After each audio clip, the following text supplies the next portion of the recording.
So recently, Count Binface was interviewed on the Rest is Politics leading YouTube channel. He was being interviewed by Rory Stewart and Alistair Campbell. Count Binface, if you're not already familiar with him, is a writer and comedian who's been standing in elections in the UK since 2019. Count Binface calls himself the leader of the Recyclons from the planet Sigma 9. So, he's being interviewed by Rory Stewart and Alistair Campbell. Rory Stewart, of course, has a very mixed track record when it comes to him interviewing people that don't necessarily share his opinion. He's had two very infamous interviews, one of them with Gary Stevenson, and one of them with Zach Polanski, the leader of the Green Party. Anyway, there was one question and one moment in the interview where I realised, wow, Count Binface actually gets it. Can you win this by-election? Probably not. But, you know, there's a chance, isn't there? If you don't already know, Count Binface is standing in the Clacton by-election. He's standing because Nigel Farage, who was the MP in Clacton, stood down. There's this whole thing about this dodgy £5 million that Nigel received from a crypto billionaire. Farage is trying to restand for election so he can say, ha, you see, the people choose me. The people think I'm okay to receive gifts of £5 million. They're choosing me over the mainstream parties. That's why I've been elected again. None of the other mainstream parties are playing along though with this stunt that Nigel's pulled. None of them have put forward candidates for this election. So you have Nigel standing from the far right party Reform, and then you have 35 other candidates, mostly independents, but others from some very fringe political parties, like the monster raving loony party. Politics in the UK can be a lot of fun sometimes. This by-election has become a bit of a circus, and it's made Nigel look even more like a laughingstock. He's almost certain to win. Sadly though, because of this whole political stunt, it's the people of Clacton who ultimately lose out, because they won't have an MP for a number of weeks. Anyway, to come back to my point, Count Binface isn't standing in the election because he thinks he can win. He isn't standing because he thinks he's going to be an MP. He isn't standing because he wants to get power. And mainstream politicians, like Rory and Alistair, who formerly represented Labour and the Conservatives, they don't get it. They can't imagine any other reason for standing in an election unless it's to take power. I'm not sure as a campaigner you should ever say, I'm not going to win, or I don't think I'll win. Why would you pretend that you're trying to win, Alistair? Count Binface would be lying, particularly if he was knocking on doors and talking to constituents in Clacton. If he said, come on, I'm hoping, I'm expecting to win, that would be a lie. I mean, most of us in the UK expect our politicians to lie to us. That's probably why we're so cynical when it comes to politics. I would have thought as an independent running, he would have been able to get, because I found this in the London Mayoral thing, he would have been able to get thousands of young volunteers to leaflet for him, knock on doors for him. He's not trying to win, Rory. He's not standing for the Conservatives or Labour. He doesn't have the kind of resources that a major political party will have behind them. He certainly won't have the resources to match Nigel and Reform. Why would he waste the time of those young people? Why do you even assume it will be young people that will be volunteering? I'm in my 40s. If this was happening in my own constituency, I'd be more than happy as well to get out there and knock on doors and hand out flyers and try and get somebody like Binface actually elected. Yeah, and also if you think about it, so the Labour and the Tories and the Lib Dems and Restore and the Greens, none of them are standing. They've all got members and activists who really don't like Nigel Farage being their MP. Now, what effort has he made to go and get those people who love a bit of politics, party members tend to like campaigning, to get them to say, they can go out wearing a Labour, badge and say, I'm Labour, but I want you to vote for, go to Labour people and say, vote Binface, damage Farage, show that Clacton's fighting back. He's not trying to win, Alistair. Seriously, are you expecting activists from those different parties to all come and work together?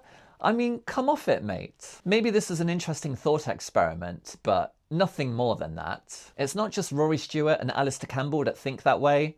In the UK, we have a number of career politicians. They will do whatever it takes to stay in power, even if it means putting to one side your morals and principles, even if it means you have to jump to a different political party. Here are some of the politicians from Reform who've done exactly that. The track record of some of these politicians is less than stellar.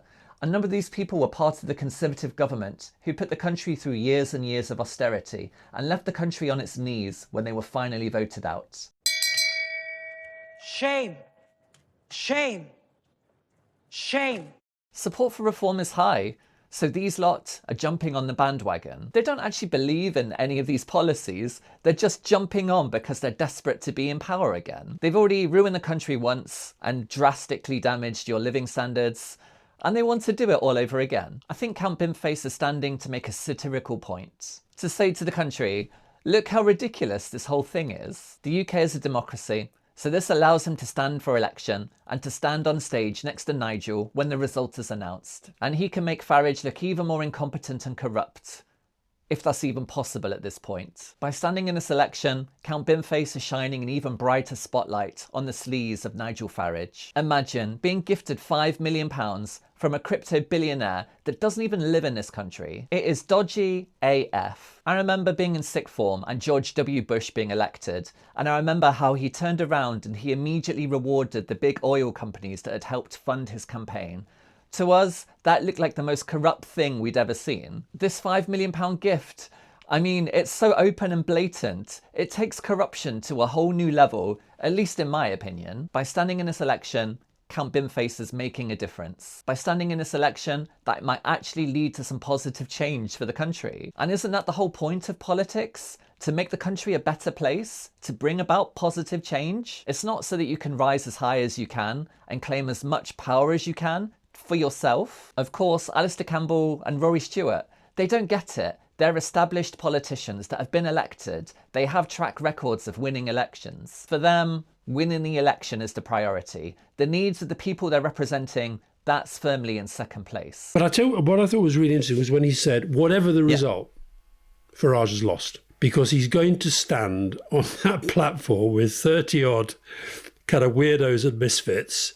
Something I can agree with. I think this makes Farage look incredibly stupid. It will be amusing to see him standing on stage next to a guy called Flying Brick, and another one dressed like a fox, and another one with a giant bin on his head. I think it's interesting too in this interview that Alistair and Rory, they make the point they've invited Nigel onto the show so many times and he's always refused. Also in the video, Count Binface discusses some of the things that are on his manifesto. My job is to provide an alternative. Like I said, we haven't gone through the other policies. Yeah. We haven't mentioned the big one, which was that oil and gas companies should be forced to pay for solar panels for everyone. And I love that came from a child. It did, Jack. Yeah, Age 10. I've got loads. So this is my thing. It's their planet. You know, I think that's actually a brilliant idea. It's from a 10-year-old child. Children are the future of the country. They're the people that are going to live in it after we're dead. And a 10-year-old has come up with something that will be a huge positive for the country. The companies who've done the most damage to the environment,